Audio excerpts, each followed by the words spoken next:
Welcome back to The Explainer, everyone. Today we are unpacking a deeply personal and, honestly, incredibly insightful audio diary. It's this raw, unfiltered look at something I think pretty much all of us struggle with at some point, and that is overcoming mental fatigue. And specifically, that really frustrating brand of evening burnout. We're going to break down the exact strategies the speaker used for reclaiming their peace of mind. So, picture this for a second. Have you ever just laid there in the dark, staring at the ceiling, feeling like your brain is literally simmering? Like you exercised, you worked hard, you even avoided the heavy evening news, but your mind just completely refuses to power down? Well, this explainer is built around a source who hit this exact wall and decided to document the psychological mechanics of why it happens, and more importantly, how to actually fix it. All right, to understand this exhaustion, we first need to look at Section 1, Factory Settings versus Reality. The source of this diary makes this absolutely profound realization right out of the gate. They figure out that their true, core self is inherently positive, optimistic, and kind. And they brilliantly refer to this baseline as their factory settings. It's such a cool mental model, right? If your default, out-of-the-box operating system is positive, it completely flips how you view a bad mood. It means that the negativity isn't you. It's a virus you've just kind of picked up along the way. And you can see the stark contrast laid out here. On one side, we've got those pristine factory settings, optimism, kindness, positivity. But then on the other side, we have what the source calls the touches of reality. These are the daily inputs, the stress from work, environmental factors, just the general friction of living that infect our daily thoughts and bring on anger, irritation, anxiety. The goal here isn't to pretend reality doesn't exist, but to realize that these negative touches are foreign objects.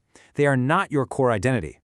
Let's move along and see how this builds into our next concept, Section 2, the process of building oneself.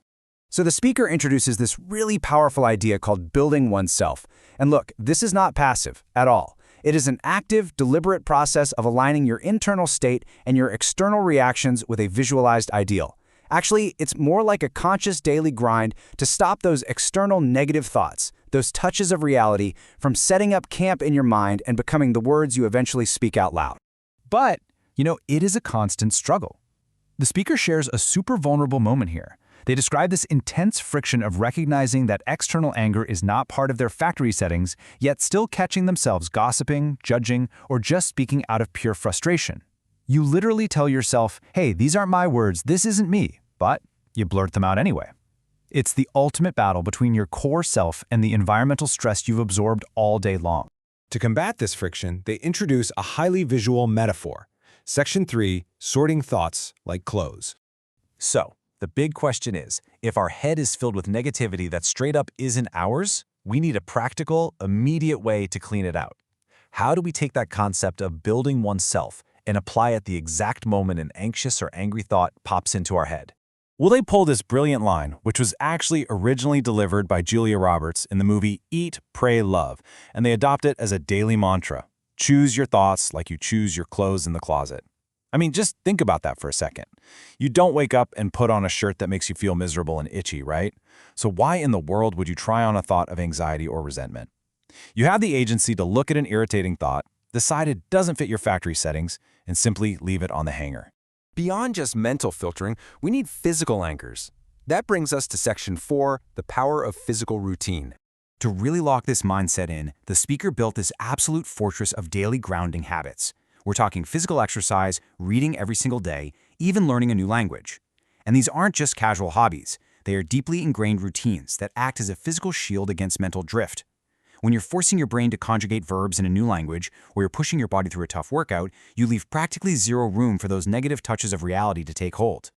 But let's be real, our brains are notoriously lazy. Your brain will whisper, hey, you practiced that language all week, take today off, or just skip the gym this once. So the crucial trick is how you handle that resistance.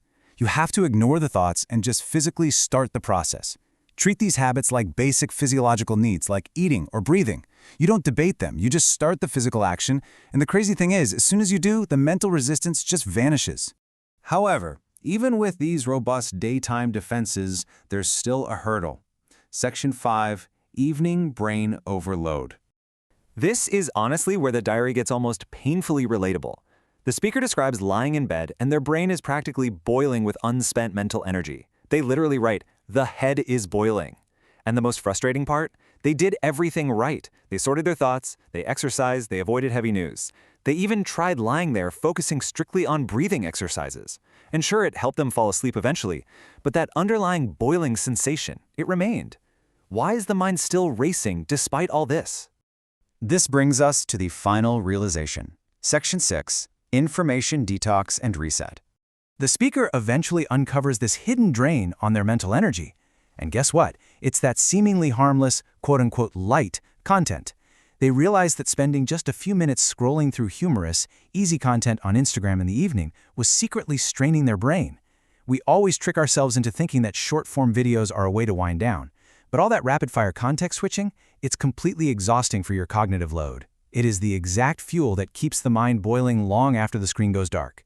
So to pull off a true reset and finally cool down that boiling mind, you've got to have a strict game plan. The speaker lays out these 3 required steps. Number 1, cut out evening scrolling completely. Just stop.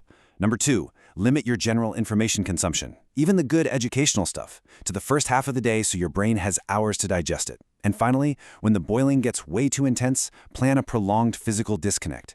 Like the speaker notes they're actively dreaming of a significant trip. A real change of scenery to physically force a complete mental reboot.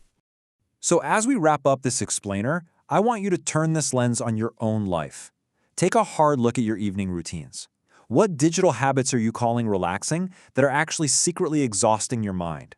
Remember, your true factory settings are calm, positive, and clear. If your head is boiling tonight, what so-called light content do you honestly need to cut out tomorrow? It might be time to stop trying on those cheap, distracting thoughts, close the closet door, and finally give your brain the quiet it actually deserves. Thanks so much for joining me on this one. Catch you next time.